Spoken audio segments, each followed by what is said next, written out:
నమస్కారం. శరణమయ్యప్ప స్వామియే శరణమయ్యప్ప. అఖిలాండ కోటి బ్రహ్మాండ నాయకునే శరణమయ్యప్ప. అయ్యప్ప అంటే ఏంటి? అయ్యకు అప్పకు శివయ్యకు వెంకటప్పకు పుట్టాడు కాబట్టి అయ్య అప్ప అయ్యప్ప. కానీ నా అయ్యప్పకు ఒక శాస్త్రం అంటూ లేదండి. ధర్మశాస్త్రాకి శాస్త్రం ఉంది. స్వామివారిది 18 అవతారాల దేవాలయం ఉంది.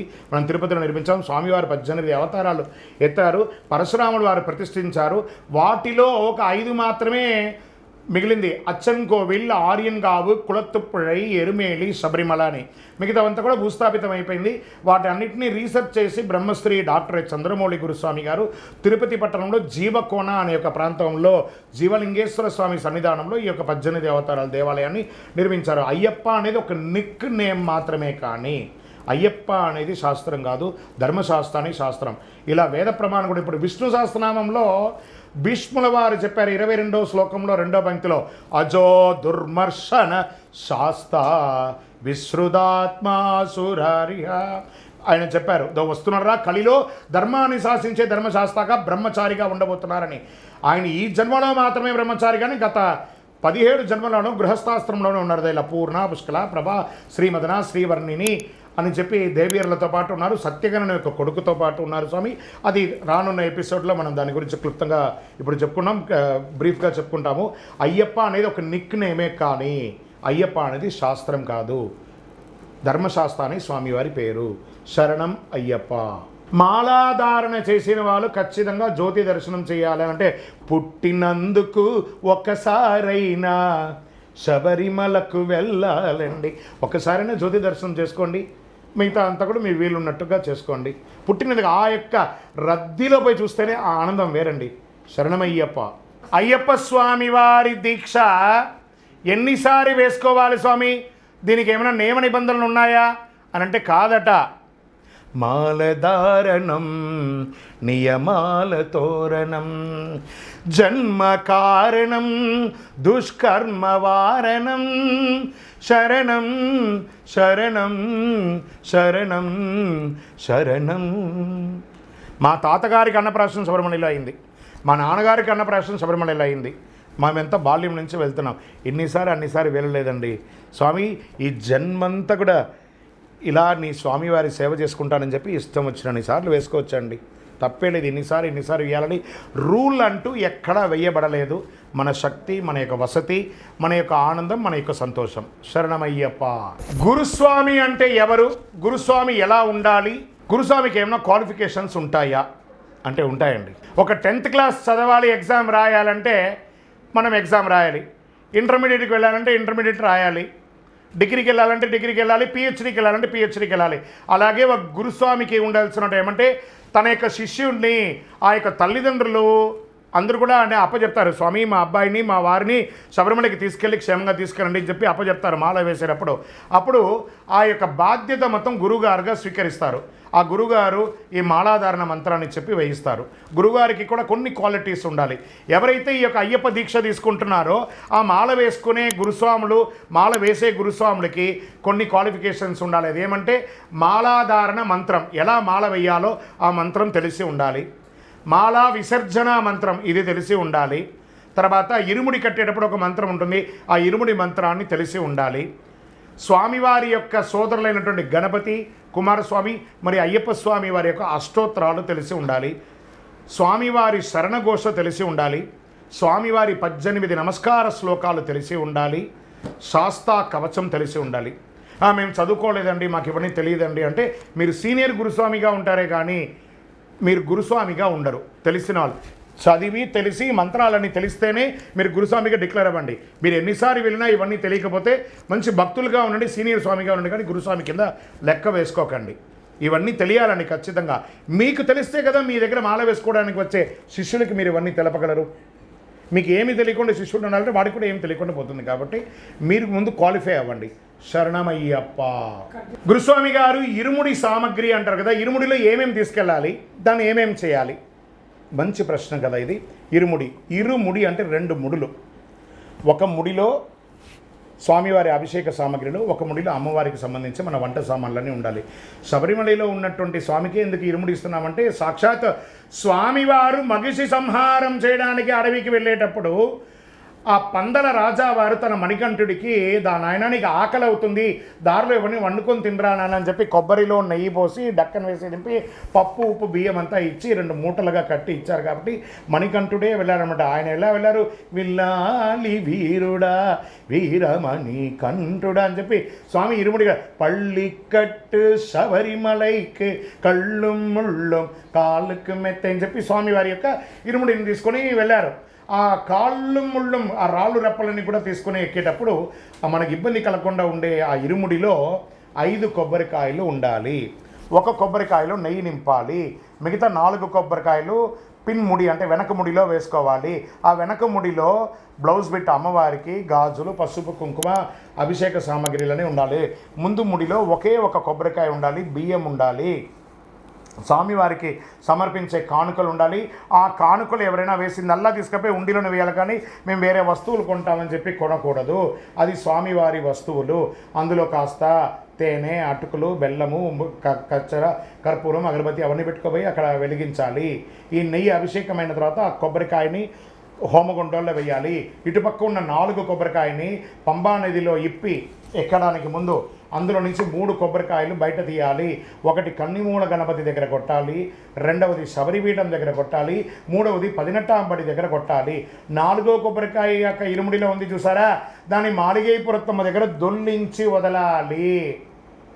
మళ్ళీ వెళ్ళేటప్పుడు తిరుగు కొబ్బరికాయ అక్కడ కొట్టి రావాలి. ఇది ఇరుముడిలో ఉన్నటువంటి వస్తువులు. ఈ వస్తువులు ఏ వస్తువులో కూడా ప్లాస్టిక్ నిషిద్ధము. మీరు ప్లాస్టిక్ వేశారంటే దాన్ని అక్కడ పెట్టేసి వస్తే అది ఘోర కీకారణ్యం. కాబట్టి వన్యమృగాలన్నీ కూడా దాన్ని సేకరించి తిని అవి మరణిస్తున్నాయి. కాబట్టి మీ ఇరుముడిని ఎకో ఫ్రెండ్లీగా, ప్లాస్టిక్ ఫ్రీగా వాడండి. శరణమయ్యప్ప. ఏమండి, మా భార్య గర్భవతిగా ఉంది, నేను మాల వేసుకోవచ్చా, నేను శబరిమలకి వెళ్ళొచ్చా అంటే, ఎప్పుడైతే 5 నెలలు దాటిందంటే ఆ పిండాడికి ప్రాణం వచ్చేస్తుంది. కాబట్టి ఎనీ టైం డెలివరీ అయిపోతుంది. కాబట్టి ఆ పురుషుడు ఆ 1 సంవత్సరము దీక్ష లేకుండా ఉంటే చాలా మంచిది అని చెప్పడం జరుగుతుంది. మీ భార్య నొప్పులతో ఉంటుంది, పురుటినప్పుడు అప్పుడప్పుడు వస్తుంది, హాస్పిటల్కి తీసుకెళ్ళాలి, అక్కడంతా అందరూ ఇలాగే ఉంటారు. భర్తగా నీ బాధ్యత కదా నాన్న. కాబట్టి భార్య దీక్షలో చక్కగా కడుపుతో ఉన్నప్పుడు ఆ 9 నెలలు సేవ చేసుకొని మీ ఇంట్లోని మణికంఠుడు పుట్టబోతున్నాడు కదా, ఆ మణికంఠుడు అమ్మవారు పుట్టబోతున్నారు. కాబట్టి అక్కడ సేవ చేసుకోండి. అది సాక్షాత్ అయ్యప్పకు చేసుకున్న సేవనే. శరణమయ్యప్ప. ఏమంటే అయ్యప్ప స్వామి వారి విగ్రహాలు, చిత్రపటాలు ఇంట్లో ఉండొచ్చా అంటే అయ్యప్ప దుష్టశక్తి కాదండి. బాగా ఈ ప్రశ్నలోనే ఆన్సర్ ఉంది. మీ ఇంట్లో వెంకటేశ్వర స్వామి వారు ఉన్నారా? ఉన్నారు గురుగారు. మరి ఆయన ఉండొచ్చు అంటే అయ్యప్ప ఉండొచ్చు. మీ ఇంట్లో అమ్మవారు ఉన్నారా? ఉన్నారు గురుగారు. మరి అమ్మవారు ఉండొచ్చు అంటే ఈ అయ్యప్ప ఉండొచ్చు. మీ ఇంట్లో ఆంజనేయ స్వామి వారు ఉన్నారా? ఉన్నారు గురుగారు. ఆయన ఉండొచ్చు అంటే ఈయన కూడా ఉండొచ్చు. ఏ ఇంట్లో కూడా గాలికి అలా వదిలేసేయం కదా, అలా బయట పెట్టేసి. దానికంటూ ఇప్పుడు ఈరోజు ప్రతి ఒక్కరూ మన ఇంట్లో దేవుడు రూమ్ అంటూ సపరేట్గా ఉందండి. అంత తక్కువలో ఏం లేదు. సింగిల్ రూమ్లో జీవించే స్థితి ఎప్పుడో మారిపోయింది. ఒకవేళ ఆ సింగిల్ రూమ్లో ఉన్నా కూడా దానికి తెరంతా వేసుకుంటున్నారు. కాబట్టి ఇంట్లో స్వామివారు ఉంటే అనుగ్రహం. 41 రోజులు మీరు వ్రతం ఉండి పూజ చేసి శబరిమలకి వెళ్ళి వచ్చారు కదా, మిగతా 324 రోజులు మిమ్మల్ని కాపాడాలంటే ఆయనకంటూ ఒక స్థానం ఇవ్వాలి కదా. కాబట్టి అయ్యప్ప స్వామి ఇంట్లో ఉంటే చాలా మంచిదే. ఐశ్వర్యదాయకుడు. ఎక్కడ చూసినా నీవే అయ్యప్ప, సర్వాంతర్యామి స్వామి అయ్యప్ప. శరణమయ్యప్ప. శరణమయ్యప్ప స్వామి. గురుగారు, నేను ఒక డిఫెన్స్లో పనిచేస్తున్నాను, ఒక పోలీస్ డిపార్ట్మెంట్లో పనిచేస్తున్నాను, ఒక సెక్యూరిటీ గార్డుగా పనిచేస్తున్నాను. మరి నేను దీక్ష తీసుకుంటే అక్కడ నియమ నిబంధనలన్నీ పాటించాల్సి వస్తుంది. నేను డిఫెన్స్లో ఉన్న నేను మంచు కొండలో, విపరీతమైనటువంటి మంచు కొండల్లో, మోకాళ్ళ లోతున్న ఐస్ గడ్డల్లో నేను అక్కడ పనిచేస్తానండి. అక్కడ నేను షూ కానీ ఇది కానీ వేసుకోకపోతే మరణించే అవకాశాలు ఎక్కువ ఉన్నాయి, ఫ్రీజ్ అయిపోతాను. నేను దీక్ష ప్రతి సంవత్సరం తీసుకుంటాను. నేను వేసుకోవచ్చా, వేసుకోకూడదా? లోకల్ సెక్యూరిటీ గార్డ్స్ కానీ, పోలీస్ ఆఫీసర్స్ కానీ, ఇలా ఉన్న వాళ్ళందరూ కూడాను, ఇప్పుడు డాక్టర్స్ కూడా ఉంటారు, వాళ్ళ యొక్క ఆపరేషన్ థియేటర్లో కొన్ని తప్పదు. కాబట్టి ఇవన్నీ కూడాను వృత్తిపరమైనటువంటి కండిషన్స్కి మారుగా అది వేసుకోకుండా ఉండకండి. మీరు వేసుకోండి. అందుకని వేసుకోమని చెప్పి బజార్లో తిరగకూడదు. అక్కడ అయిపోయిందా ఇమీడియట్గా మీ రూమ్కో, మీ ఇంటికి రాగానే మళ్ళీ స్నానం చేసేసి యథావిధిగా దీక్షగా ఉండాలి. మీ వృత్తి కరెక్ట్గా ఉంటేనే మీరు జీవితం బాగుంటుంది. కాబట్టి వృత్తిలో మీకున్న కండిషన్స్ అన్నిటికీ కూడాను ఇలాగే చేయాలి. శరణమయ్యప్ప.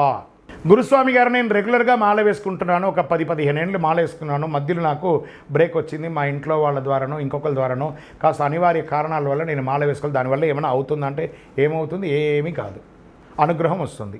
శరణమయ్యప్ప. దానివల్ల తప్పు లేదు, దోషం లేదు, దానివల్ల ఏ విధమైనటువంటి అనర్థం కూడా జరగదు. నువ్వు ఎన్నిసార్లు రాలేదేంట్రా నేను బాధపడ్డా అయ్యప్ప, కనీసం రాలేదని ఒక తపనతో నామస్మరణ చేస్తున్నారు కదా, అది చాలదా అయ్యప్ప? మీకు అనుగ్రహం వచ్చినట్టే కదా. శరణమయ్యప్ప.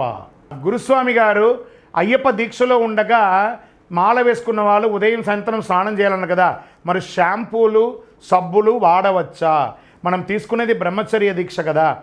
స్వామివారు మనలో ఉన్నారు, శుభ్రంగా ఉండాలన్నారే కానీ సోకులు ఉండకూడదు. ఇప్పుడు షాంపూలు బదులు సోపు బదులు సున్ని పిండి వచ్చింది, లేదా పంచగవ్యంతో తయారు చేసినటువంటి ఆయుర్వేదిక్ కొన్ని వచ్చింది, అలాంటి వాటిని వాడండి, దుర్గంధం రాకుండా ఉంటుంది.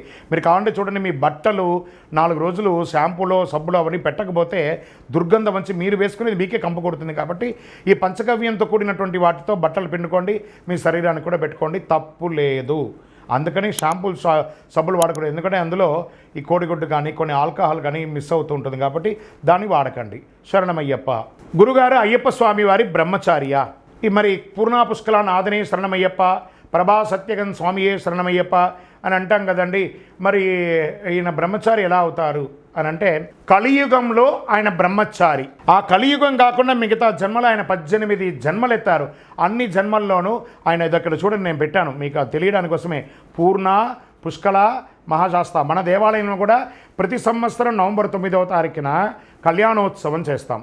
కేరళ రాష్ట్రంలోనూ తమిళనాడులోనూ ప్రతి ఊర్లోనూ ఈ స్వామివారు ఉంటారు. భాగ్యనగరంలో కూడా కళ్యాణోత్సవం జరుగుతుంది చక్కగా. తిరుపతి పట్టణంలో ప్రతి నవంబర్ 9 కళ్యాణోత్సవం జరుగుతుంది. మన ఆంధ్ర రాష్ట్రంలో కూడా స్వయంభూ పూర్ణా పుష్కల స్వామివారిని మెచ్చుకోవడం. మనం స్వామివారి శరణఘోషలు చెప్తున్నాం కదా, పూర్ణా పుష్కల నాదనే శరణమయ్యప్ప. తర్వాత సత్యగన్ అనే స్వామివారికి కొడుకున్నాడా? ఇదేం స్వామి అంటే మనం ప్రతిరోజు పాడుకుంటున్నాం కదా హరివరాసనం. అందులో 3వ పంక్తిలో ఏం చెప్తున్నాం? ప్రణయ సత్యకం ప్రాణనాయకం ప్రణద కల్పకం సుప్రభాంచితం. మనం ప్రతిరోజు చెప్పుకుంటున్నాం, మనకు తెలియకుండానే అవన్నీ కూడా చెప్పుకుంటున్నాం. స్వామి ఈ జన్మలో మాత్రమే బ్రహ్మచారియే కానీ గత అన్ని జన్మల్లోనూ ఆయన గృహస్థాశ్రమంలో ఉన్నారు, ఆయనకి కొడుకు ఉన్నారు, ఆయనకి అన్ని రకాలుగా ఒక్కొక్క అవతారంలో ఒక్కొక్క అమ్మవారు ఆయనకి ఉన్నారు. పూర్ణ, పుష్కల, శ్రీమదన, శ్రీవర్ణిని, ప్రభా, శుభకీర్తి అనే 6 దేవీర్లతోనూ సత్యగన్ అనే ఒక కొడుకుతోనూ స్వామివారు ఉన్నారు. శరణమయ్యప్ప. గురుగారు, నేను ఇక్కడ మా సన్నిధానంలో మా దేవాలయంలో నేను ఇరుముడి కట్టుకొని మాల వేసుకొని ఇరుముడి కట్టుకొని శబరిమలకి వెళ్ళానండి. నేను శబరిమలకి వెళ్ళి దారిలో వస్తుండగా ఎక్కడన్నా మాల ఇప్పేయచ్చా అంటే తప్పు కదా. ఆ వనరక్షక దేవత మీ ఇంటి ముందర మీరు కొబ్బరికాయ కొట్టేస్తారు, స్వామి నేను వెళ్ళి వచ్చేంతవరకు చూసుకోండి అని చెప్పేసి. మీరేమో అయ్యప్పగా వెళ్ళారు, వచ్చేటప్పుడు బోడిగుండుగా వచ్చేస్తారు. నేను తిరుపతికి వెళ్ళాను, బోడిగుండు కొట్టుకున్నానండి, ఇంకో చోటికి వెళ్ళాను, బోడిగుండు కొట్టుకొని వచ్చానంటే కాదు. ఎక్కడ మాల వేస్తే, ఎక్కడ ఇరుముడి కడితే మళ్ళీ అక్కడే వచ్చి అఖండ జ్యోతిని చూసిన తర్వాత మాల ఇప్పాలి. దారంబడి మాల వేసి ఇప్పేస్తే ఆ యొక్క ఉపయోగం ఏంటి? కాబట్టి ఎక్కడ మాల వేసుకుంటే అక్కడే వచ్చి విరమణ చేయాలి. శరణమయ్యప్ప. అయ్యప్ప స్వామి వారికి తండ్రి ఎవరు, తల్లి ఎవరు? అయ్యప్ప స్వామి వారికి సాక్షాత్ పరమేశ్వరుడు, మహావిష్ణువు అవతారాల్లో ఒకటైనటువంటి మోహిని అవతారంలో ఉన్న మహావిష్ణువు అయినటువంటి మోహిని స్వామివారి యొక్క తల్లిదండ్రులు. మరి స్వామివారిని కలియుగంలో పెంచినటువంటి తల్లిదండ్రులు ఎవరు? స్వామివారిని పందల రాజుగా ఉన్నటువంటి ఆ రాజు పెంచాడు. కాబట్టి ఎలా రాజుకు దొరికాడు? గోరాడవిలో బాలునిగా సర్పము నీడలో తవలింప వేటకు వచ్చిన బాలునకు రాజునకు పసిబాలునిగా కనిపింప. ఆ రాజు పందల రాజు వేటకు వెళ్తుండగా పంపానదీ తీరంలో స్వామివారు ఆ యొక్క సర్పం నీడలో ఉన్నారు. తీసుకువెళ్ళి ఆ భార్యకు ఇచ్చాడు. వాళ్ళకి పిల్లలు లేరు, పెంచుకుందాము శివప్రసాదమని.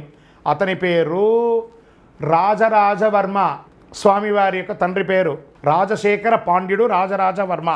ఆ అమ్మవారి పేరు, పెంచిన అమ్మ పేరు ఆర్యాంబాళ్. తల్లిదండ్రుల యొక్క పేరు, పెంచిన తల్లిదండ్రులు వీరు, జన్మ ఇచ్చినటువంటి తల్లిదండ్రులు వారు. శరణమయ్యప్ప. ధరించకూడని అయ్యప్ప స్వామి దీక్ష ఎప్పుడెప్పుడు ధరించకూడదు, ఎప్పుడప్పుడు దీనికి ఏమైనా నియమ నిబంధనలు ఉందా అని అంటే, తల్లిదండ్రులు మరణిస్తే 1 year వరకు ధరించకూడదండి. భార్య చనిపోతే కూడా 1 year వరకు ధరించకూడదు. కూడా పుట్టిన వాళ్ళు దాయాదులు వాళ్ళందరూ కూడాను చనిపోతేనే వాళ్ళకి 48 రోజులు ధరించకూడదు.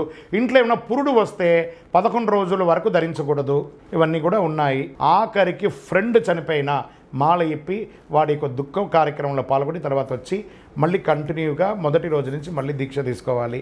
చనిపోయిన వాడిని ఇప్పుడు చూడకపోతే ఎప్పుడు చూడలేం కాబట్టి దీక్ష విరమించడంలో తప్పులేదు, దీక్ష వేసుకోకూడదు కూడా ఇలాంటి సమయాల్లో. శరణమయ్యప్ప. మాలాధారణ చేసినప్పుడు పడి పూజలు చెయ్యాలా గురువుగారు? తప్పకుండా చెయ్యాలా. మాకంత స్తోమత ఉంటుంది ఉండదు. మరి దీనికి ఏమైనా నియమ నిబంధనలు ఏమైనా ఉన్నాయంటే, మాలాధారణ చేసేటప్పుడు మనం ఇంట్లో 10 మందిని పిలిచి భోజనం పెట్టినా కూడా అది పడి పూజ కింద లెక్క అండి. పడి పూజ అంటే ఏదో హంగామా ఆర్భాటంగా చేసుకునేది కాదు. అవకాశం ఉన్నవాళ్ళు 10 మంది చూడాలి, 10 మంది ఆనందం పొందాలని ఆర్భాటంగా చేయడంలో తప్పలేదు. మనమందరం వెళ్ళి ఆ అద్భుతాన్ని చూడొచ్చు. అవకాశం ఉన్న వాళ్ళు పడి పూజ చేయండి, లేదా ఒక 11 మందికైనా పిలిచి ఇంట్లో భోజనం, లేదా ఆఖరికి ఒకే ఒక కన్యస్వామికైనా పిలిచి భోజనం పెట్టండి. స్వామియే శరణమయ్యప్ప అని చెప్పండి. అయ్యప్ప ఆనందపడతాడు. శరణమయ్యప్ప. అయ్యప్ప స్వామి వారి దీక్ష తీసుకుంటే ఉపవాస నియమాలు ఏంది? స్వామి నేను ఈ 40 రోజులు భోజనం చేయనండి అని ఒక వైరాగ్యంగా చెప్తాడు. సాక్షాత్ అయ్యప్ప నీ మెడ మీదకి వచ్చేసాడు కదా, ఆయన పస్తు పెడతావా? మిగతా రోజుల మట్టుకు ఉదయం, మధ్యాహ్నం, సాయంత్రం, రాత్రి అన్ని రకాల చెత్త వేసి బాడీ నాశనం చేస్తావు. ఆయన ఉన్నప్పుడైనా సాత్వికమైనటువంటి ఆహారమైనా కొంచెమైన ఆహారం తినాలి, కానీ అతిగా తినకూడదు. సాత్వికమైనటువంటి ఆహారం, కూరగాయలు, పండ్లు, భోజనాలు, కొంత అల్పాహారం, ఆయిల్ ఫుడ్స్ని అవాయిడ్ చేయండి. ఫస్ట్ బ్రహ్మచర్యం పోతుందండి దానివల్ల. ఆయిల్ ఫుడ్స్ ఆపేసేయండి. అమ్మలారా, ఈ భోజనం పెట్టేటప్పుడు అందరికీ ప్రార్థన చేస్తున్నారు. టీవీ చూస్తున్నటువంటి స్వాముల యొక్క తల్లులు, అమ్మ స్వాములు, మాలిగ పెడతారు. అందరూ అయ్యప్ప మా ఇంటికి వచ్చారు, 18 రకాలు పెట్టాలి, 20 రకాలు పెట్టాలి. మీ కోరికలంతా అయ్యప్పల మీద పెట్టి వాళ్ళ యొక్క దీక్షని భంగం చెయ్యకండి. దయచేసి సింపుల్గా సాత్విక ఆహారం పెట్టండి. శరణమయ్యప్ప.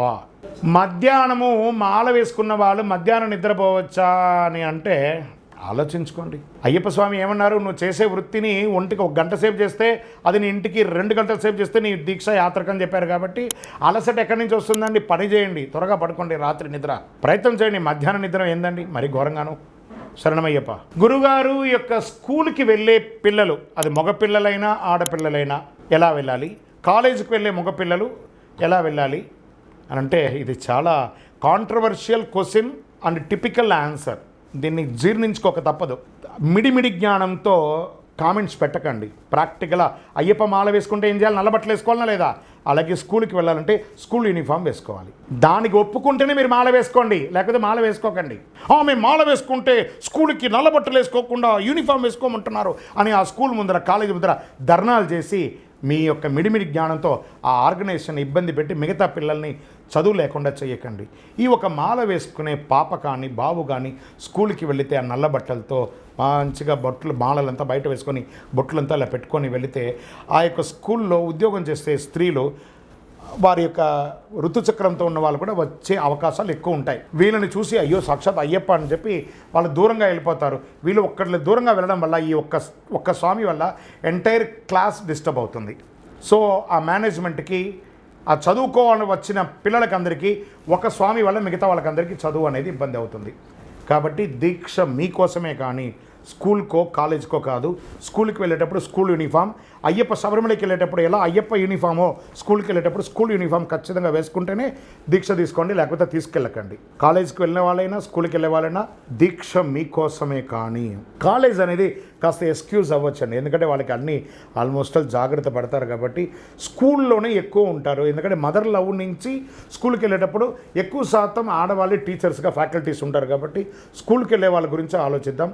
స్కూల్ నియమ నిబంధనలకి ఉల్లంఘన లేకుండా దీక్ష తీసుకుంటే తీసుకోండి, లేదా పిల్లలకి మాలలు వేయకండి. మీరు విరుద్ధంగా మాట్లాడుతున్నారు, ఆధ్యాత్మికం చెడగొడుతున్నారు, ఇవన్నీ కామెంట్స్ అంతా పెట్టకండి, ఉపయోగమే లేదు. మీ బుర్రకు ఆలోచించండి. మీ పిల్లల్ని మీరు మాల వేసుకుంటే నల్ల బట్టలు వేసుకోవాలని అనుకుంటున్నారా లేదా? ఆ స్కూల్కి వెళ్ళేటప్పుడు ఒక సంతకం పెట్టుంటారు, మేము స్కూల్ మేనేజ్మెంట్ యొక్క అధికారాలను మించి మేము ఏ విధమైన ప్రవర్తన చేయమని మీరు సంతకం పెట్టి టీసీ ఇచ్చారు అక్కడ. కాబట్టి ఆ పద్ధతి, ఆ స్కూల్కి ఎంత విలువ ఉందో మీ దీక్షకు కూడా అంతే విలువ ఉంది. కాబట్టి దీక్షకి ఇచ్చే విలువే స్కూల్కి కూడా ఇవ్వండి. శరణమయ్యప్ప. అయ్యప్ప ఏ జన్మలో పుట్టారు అంటే ఏ యుగంలో పుట్టారు? అయ్యప్ప పుట్టుకలో ఏమైనా రహస్యాలు ఉన్నాయా అంటే ఏ యుగమో తెలియదండి. అది ప్రిడిక్షనే లేని ఒక ఇది. కలియుగంలో ధర్మశాస్త్రగా ఆయన ఉన్నారు. ఈ పుట్టుక దానికి ఏమైనా కారణం ఉందా అంటే ఉంది అని కూడా చెప్పవచ్చు. ఆయన ధర్మాన్ని శాసించడానికి కోసమే పుట్టారు, ధర్మశాస్త్రగా ఆయన పుట్టారు. ఆయన లీలా వినోదాలు 18 అవతారాలను 18 రకాలుగా ఉన్నాయి. కలిలో మగిషి అనే రాక్షసుని సంహరించడానికి పుట్టారు. ఈ యొక్క క్షీరసాగర మదనంలో రాక్షసులకి దేవతలకి ఆ అమృతాన్ని చిలకడానికి కోసం వాసుకి తాడుగాను, మేరు పర్వతం చిలుకుగాను, సముద్రం కింద కూర్మ అవతారంలో మహావిష్ణువు దాన్ని కాపాడుతూ చిలుకుతున్నప్పుడు అమృతం వచ్చిన సమయంలో రాక్షసులకి అమృతం వెళ్తే అట్టహాసం అవుతుందనే ఉద్దేశంతో మోహిని అవతారంలో మహావిష్ణువు వచ్చి వారికి మాయమాటలు చెప్పి చక్కగా అమృతాన్ని ఇచ్చేసిన సమయంలో శివ విష్ణువుల యొక్క కలయికలో స్వామివారు వారి యొక్క చెమట బిందువు ద్వారా కలిసినటువంటి వారు అన్నమాట స్వామివారు. అలా పుట్టినటువంటి ఆ స్వామివారు ధర్మరక్షణార్థం, లోక కళ్యాణార్థం స్వామివారు జన్మించారు. దీనికి ఇంకా చాలా పెద్ద చరిత్ర ఉంది. కమింగ్ ఎపిసోడ్స్లో దాన్ని హిస్టారికల్గా బాగా గట్టిగా చెప్పుకుంటాము. స్వామివారు పుట్టినటువంటి యొక్క అవతార లక్ష్యం ధర్మరక్షణ. ధర్మరక్షణకై అవతరించిన కర్మఫలములను అని ఎంత అనుగ్రహం ఇచ్చినటువంటి వారంటే ధర్మరక్షణ కోసమే మాత్రమే ఆయన జనించారు. శరణమయ్యప్ప. అయ్యప్ప స్వామికి నల్ల రంగు అంటే ఎందుకు ఇష్టము? శని ప్రీతి. ఈయనకి ఏమన్నారు? శని ఈశ్వర శబ్దం కలిగిన వాడు కదా. ఆ శనీశ్వరుడు కూడా స్వామివారికి దాసులు. ఎలా అయినప్పుడు శని బాధా వినాశాయ ఘోర సంతాపహారిణే కనకాలయ వాసాయ భూతనాదాయ తే నమః. ఆ శని ఈశ్వర శబ్దం కలిగినట్టున్నాడు. ఈ స్వామివారిని పూజించడం వల్ల అర్ధాష్టమ శని, అష్టమ శని, కంఠ శని, 7.5 7.5 శని, జన్మ శని, అన్ని శని దోషాలన్నీ కూడా తొలగిపోతాయి. ఆ శనీశ్వరుడు అలంకార ప్రియుడు కాదు కాబట్టి పిచ్చివాడిలాగా ఎలా ఉంటే అలా ఉంటాడు. ఈ అయ్యప్ప మాల్లో కూడా మనం కూడా బాగా వేసుకొని జుట్టు వేరబోసుకొని చక్కగా పెద్దగా షోకుగా ఉన్నాం కదా, గడ్డం పెంచుకుంటాము, నల్ల బట్టలు వేసుకుంటాము, కాళ్ళకు చెప్పులు లేకుండా ఉంటాం, కింద పడుకుంటాం. ఇవన్నీ కూడా శనికి ప్రీతి. అవన్నీ కూడాను చేయడం వల్ల స్వామికి చాలా ఇష్టం. ఒక నలుపే కాదండి, ఆయనకి కూడా నీల వస్త్రధారియే శరణం అయ్యప్ప నిత్య బ్రహ్మచారియే శరణం అయ్యప్ప. స్వామివారి వస్త్రంలో ఏమేమన్నారు? ఒక నలుపే కాదు, నలుపు, ఎరుపు, తెలుపు, కావి వస్త్రము ధరించి అన్ని రకాల వస్త్రాలు ఉన్నాయట. నలుపు శని ప్రీతికి. నల్లదే కదా వేసుకోవాలి, మీరు ఎందుకు కాషాయం వేసుకున్నారు? కాషాయం చెప్తున్నాం కదా, ఆయన వస్త్రంలో ఒకటి. మరి దేవాలయంలో అర్చకులందరూ సాక్షాత్ శబరిమలలో ఉన్న అయ్యప్ప స్వామి దేవాలయంలో కూడా స్వామిని తాకి పూజించే వాళ్ళు నలుపు వేసుకోవట్లేదే, తెల్ల వస్త్రమే కదా ధరిస్తున్నారు. పతీత వస్త్రంతో పూజ చేయాలని ఒక లెక్క ఉంది. దీక్ష తీసుకున్న వాళ్ళు దీక్షా వస్త్రం, పూజ చేసేవాళ్ళు పతీత వస్త్రం, కొంతమంది కాషాయ వస్త్రం, కొంతమంది నీల వస్త్రం. ఏ వస్త్రం ధరించినా ఆ వస్త్రానికి న్యాయం చేయండి. శరణమయ్యప్ప. అంటే గురుగారు ఇప్పుడు మాలలో ఉన్నప్పుడు బహిష్టు స్త్రీలు కానీ ఎవరైనా ఎదురైతే ఏం చేయాలి? ఇది మరి వింత ప్రశ్న కదా ఇది. వాళ్ళు ఏమైనా బోర్డు వేసుకొని తిరుగుతారా? మనల్ని చూడగానే పక్కకి వెళ్ళిపోతారండి. అలాంటివన్నీ అడగకండి, తప్పిదాలు కూడా పెట్టకండి. ప్రశ్నలో కూడా తప్పిదాలు రాకూడదు. అలాంటిది ఏమి ఉండదు. మనం ఏమన్నా తెలియకుండా జరిగిన పొరపాట్లు అవన్నీ ఎలాగో మనం ఇంట్లోకి వెళ్ళగానే సన్నిధానంలోకి వెళ్ళక మళ్ళీ స్నానం చేసేస్తాం కాబట్టి ఒక స్నానంతో. ఒక ఉద్యోగం చేసేటప్పుడు అతను వెళ్తూ ఉండగా ఒక శవయాత్ర వెళ్ళింది. కార్పొరేట్లో పనిచేసేవాడు, ఇంకో 10 నిమిషాల పంచింగ్ అవుతూ ఉంటుంది. ఎలా ఉండాలి? అలాంటప్పుడు వెళ్తాడు. దారిలో మనం బయటికి వెళ్ళిపోయామా, ఆ యొక్క గమ్యం చేరుకొని వచ్చిన తర్వాత వచ్చి స్నానం చేసి కార్యక్రమాలు చేయనప్పటి వరకు కొన్ని గంటలు మంచిని దాకండి, భోజనం చేయకుండా అయిపోతుంది కదా. కాబట్టి దోషం లేదు. దారిలో కనబడేదానికి మన దోషం లేదు. అది వచ్చి విధాత యొక్క లిఖితం. మీ కంట్లో అది పడాలంటే స్వామివారి సంకల్పమే కదా, అది మీ చేతులు కాదు కదా. శరణమయ్యప్ప. గురుస్వామి గారు కన్యస్వాములు బాగా తినాలి అని చెప్పి వడ్డిచ్చేటప్పుడు కన్యస్వామి తిను అని చెప్పి ఫోర్స్ చేస్తారు. ఇది కరెక్టా? ఇది ఎంతవరకు కరెక్ట్ అండి? వాడు ఎక్సెల్ పొట్ట ఉందనుకుందాం. మామూలుగా కన్యస్వామి ఉంటే కూడా అది ఎక్సెలే ఉంటుంది, కానీ అది 4XL కాదు. వాడు ఎంత తింటాడో అంతే తింటాడు. వడ్డిచ్చేవాడి సొమ్ము కాదు కదా అది. ఆ పూజ చేసే దాత ఎక్కడో ఉంటాడు. వీడు దారిలో పోయే దానయ్య ఒక్కొక్క బకెట్ తీసుకొచ్చి కన్యస్వామి తిను ఫోర్స్ చేస్తూ ఉంటాడు. ఆ స్వామి తినాలా తెలియదు, తినకూడదా తెలియదు, ఎక్కువైపోతే వాంతికి వస్తుందా తెలియదు.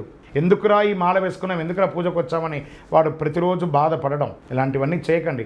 ఇక మీద కన్యస్వామిగా ఉన్న వాళ్ళు నా వీడియో చూస్తున్న వాళ్ళు చెప్పండి, ఎవరైనా మిమ్మల్ని ఫోర్స్ చేసి బలవంతంగా వడ్డించారా, వాడి చేతిని లాగి అలా మీ ఆకులు కూర్చోబెట్టేసి మీరు లేవండి, తినని చెప్పండి. ఏం దోషం లేదు దానివల్ల. మీ కన్యస్వామిని తర్వాత ఎక్కువ తినలేదు. సాత్విక ఆహారం కొంచెమే తినండి. మీరు తినాలనుకుంటే చెయ్యి అడ్డంగా పెట్టండి, నేను తినను అని చెప్పండి, ఏ దోషం లేదు దానివల్ల. ఆ గిన్నెలో ఉంటే 10 మందికి పేదవాళ్ళకి ఆకలి అవుతుంది, కానీ ఆకులో ఉంటే కుక్కలు కూడా ముట్టవండి, ఎంగిలి ఆకులో. శరణమయ్యప్ప. స్వామి గురుస్వామి ఈ యొక్క అయ్యప్ప స్వామి ఈ పట్టబంధం ఇక్కడ వేశారు చూస్తారా, ఈ పట్టబంధం ఇక్కడ ధరించున్నారు కదా, దీని అర్థం ఏంటి? దీని పట్టబంధం అంటారు. ఎందుకు ఇది ధరించారు? దానికి ఏమైనా విశేషం ఏమైనా ఉందా? దీనికి శాస్త్ర ప్రమాణం ఏమైనా ఉందా అంటే, పందల రాజా వారికి ఈయన వరం ఇచ్చారు. స్వామి యొక్క తన ఆభరణాలన్నీ ఇచ్చేసి ప్రతి సంవత్సరం మకర సంక్రాంతి రోజు నన్ను రాజుగా దర్శించుకోండి, నా ఆభరణాలన్నీ ఇస్తున్నానని చెప్పి ఇస్తే, పందల రాజా వారు స్వయంగా తన నెత్తి మీద పెట్టుకొని ఆ 18వ బడి ఎక్కి స్వామివారి దగ్గరికి వెళ్ళగానే, మనం ఇక్కడ అందరం ఉన్నాం కదా, మన తండ్రి గారు వచ్చారంటే మనం కాళ్ళ మీద కాలు వేసుకొని కూర్చొని ఉంటామా? ఏం చేస్తాము? వెంటనే లేచి వారికి ఒక చారు ఇస్తాం కదా. అలాగే తనను పెంచినటువంటి రాజశేఖర వర్మ వచ్చారు కాబట్టి వారిని చూడగానే వారు లేస్తారు. అప్పుడే ఆ రాజుకి అంగవస్త్రం ఉంటుంది కదా, పట్టు అంగవస్త్రం తీసి కాళ్ళ కట్టేశారు. స్వామి, నువ్వు లోకరక్షకుడివి, నువ్వు నాకు పుత్రుడిగా ఉండొచ్చు, నువ్వు లోకరక్షకుడివి, ఈ లోకాన్ని రక్షించాలి కాబట్టి నువ్వు ఎప్పుడు పడితే అప్పుడు వచ్చి నువ్వు లేచి నిలబడకూడదని చెప్పి తన కాళ్ళకున్న మెడ మీద ఉన్నటువంటి బంధాన్ని స్వామి కాళ్ళకు కట్టేస్తారు. అప్పటి నుండి ఇప్పటి వరకు పందల రాజావారు సైడ్ నుంచి వచ్చి మొక్కుతారు, కానీ ఎదురుగుండా వచ్చి మొక్కరు. ఆ పట్టబంధం యొక్క విశిష్టత మన కోసం, ఈ కలిలో ఉన్న భక్తులందరూ కూడా క్షేమంగా ఉండాలి, స్వామి అనుగ్రహం ఇవ్వాలని పందల రాజా వారు కట్టిన వస్త్రమే ఈ యొక్క పట్టబంధం, కాలబంధం. శరణమయ్యప్ప.